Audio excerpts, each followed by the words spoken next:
Disneyland is your land. Come seek an adventure at the old pirates, eh? Make the jump to light speed. 5, 4, 3, 2, 1, go! Welcome to the Disneyland Beat, where our toes tap to a Disneyland drum. And we always whistle while we work. Hi, I'm TC. And I'm Amy. Magic Keys went on sale, but many who queued up virtually were left disappointed as most of the passes sold out quickly, all within a day. Despite any buzz to the contrary, getting into Disneyland is more expensive and as highly in demand as ever. Thousands of runners participated in a Run Disney race on January 14, 2024. They traversed a 13.1-mile course through Disney California Adventure Park, Disneyland, as well as iconic destinations in Anaheim, California. The race was the culmination of Disneyland's half-marathon weekend, which included kids' races, a 5K, and a 10K.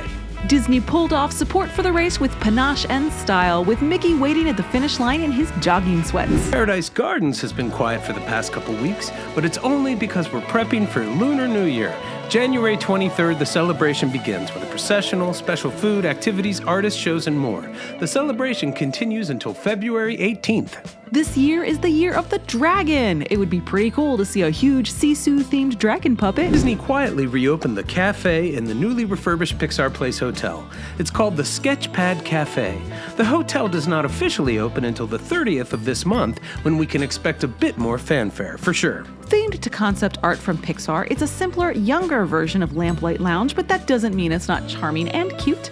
This is essentially a coffee stand open in the mornings for lattes, bakery items, and grab-and-go snacks. Giant pop art mobiles right out of the movie Soul have been installed in the hotel's main lobby. They look really cool. This place was originally third-party next to a parking lot, so this is definitely another major upgrade in the history of this space, and it feels much more like one of Walt Disney World's large-themed hotels. Unfortunately, it doesn't bode well for Disneyland hotel prices. This used to be the cheaper on-site hotel, and it will continue to be, but it has and will likely continue to drive up the prices. Currently, you cannot find a room on-site for less than $450 a night most days. The Disneyland Hotel and Grand Californian Hotel usually run $600 and $1,000 a night respectively, at least. Of course, this has driven up prices for nearby hotels as well.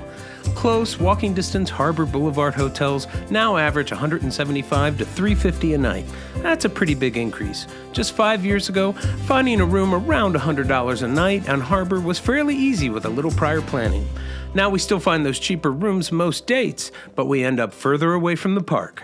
Much needed Baymax and Big Hero 6 merch hit DCA recently. With the new meet and greet being a huge hit, this stuff should sell well. Baymax and Hero even made the front page of the most recent DCA park map. Disney Plus subscriber who is also a D23 member, and you're looking to visit Disneyland Resort and experience Pixar Fest in 2024, there's a contest you may be interested in. Announced via the Disneyland and Disney Plus Instagram pages, a new contest is open to Disney Plus subscribers who are also D23 members.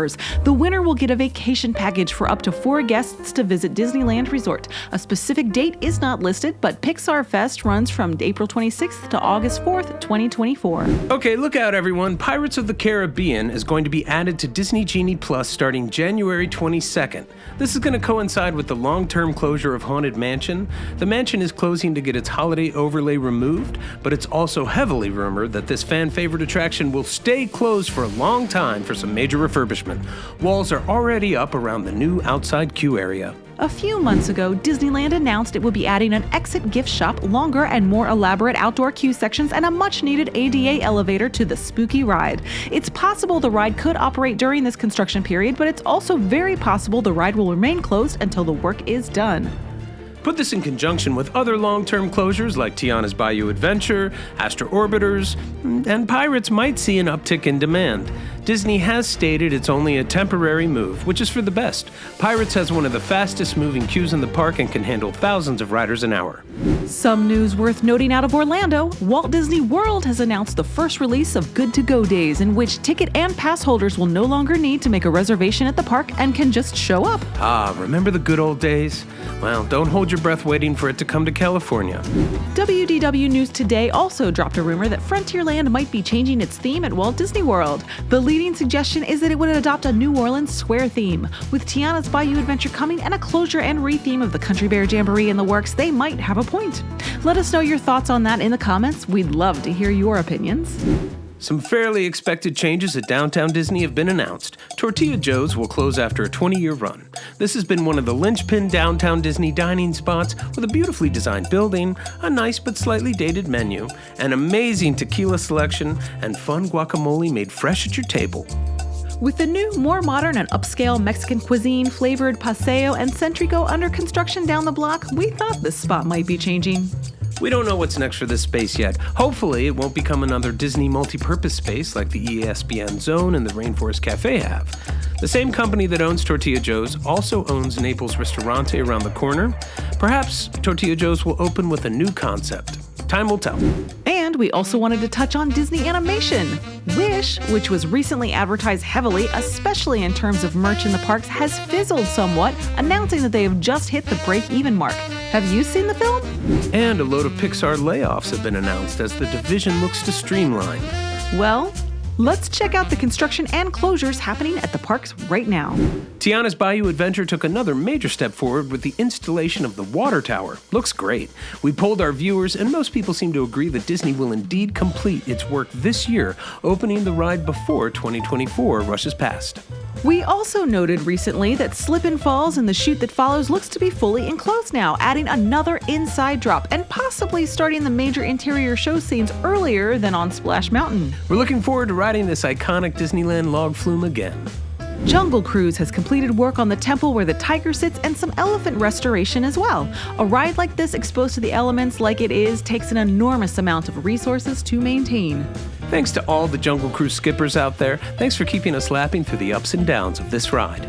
We can finally announce a reopening date for the Mark Twain Riverboat. It's been closed for some time, but will return to the river February 3rd. Can't wait to have it back. As previously mentioned, Astro Orbiter is completely dismantled with no announced opening date set. Could be quick, could be a long time. It's a Small World will reopen January 19th after getting its holiday overlay removed. Blue Bayou Restaurant will also reopen January 20th after getting some maintenance work done. Also previously mentioned, Haunted Mansion closes January 22nd with no reopening date set. Could be a while. Get those last rides in if you can. And just because it made us chuckle, last time we were in the park, we noticed a family standing outside of the Star Wars launch bay, which regular visitors know is long closed. They were scratching their heads and they were wondering what's up with this building that has the appearance of an attraction, but it had no ropes up or cast member there to explain what was going on.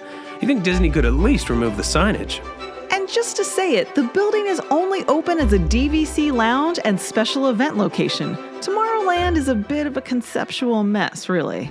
Over at DCA, Grizzly River Run is closed for the season, likely opening up in a month or so, maybe when it warms up a bit. Inside Out Emotional Whirlwind will close January 22nd until February 8th, 2024 for general maintenance. Oh, look lively, mates, for we are sailing with the tide, and the tide waits for no one. Port watch, up with the spanker, unfurl the spirit sail. It's going to be a transitional year at Disneyland, but the other side of it should be pretty good. And let's end on a happy thought. Remember, folks, Fantasmic is set to return May 24th. That's getting pretty close. Well, that's it for now. Join our channel family for more updates and fun Disney videos. May the light in the firehouse window always shine brightly. And may your dreams always come true. See you real soon, Mouseketeers. Everybody,